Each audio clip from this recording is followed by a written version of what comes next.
পয়সা পর সব পয়সা পড়ো। এমবিবিএস করতে আসছো, হ্যাঁ?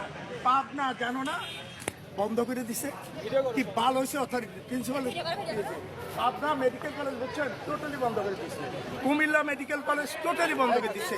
ওই প্রিন্সিপালের কি হবে? ভালো হয়েছে, তোমার 1 বছর মিস হবে, তোমাকে এক্সপেল করা হবে। 5 বছর মিস হোক, আমি সময়টাই পড়বো এবং দাবি আদায় করে ছাড়বো ইনশাআল্লাহ।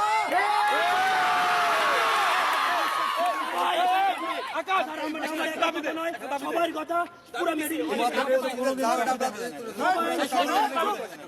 তোদের ছাত্র হলো 500 জন, কজন আসে এখানে সব মানে অনিয়মিত যারা আসছে না তারা অবশ্যই বাসায় রয়েছে, সবাই এখানে আমাদের সাথে একাত্মতা প্রকাশ করছে। আর আমার সাথে একাত্মতা প্রকাশ করছে সরকার, বলে যারা ইত্যাদি করবে খুলি উড়াই দিবে, যেটা নিয়ম বহির্ভূত হতে পারবে না, খুলি উড়াই দিবে, নিয়ম বহির্ভূত কিছুই হবে না।